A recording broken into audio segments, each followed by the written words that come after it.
Here is how you change the battery on a remote control. So just look at the slot on the bottom and then use a screwdriver.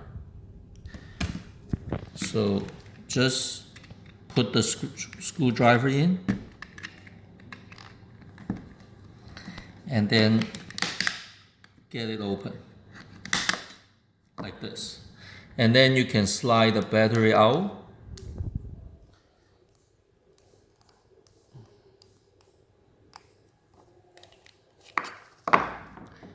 And then put a new battery in.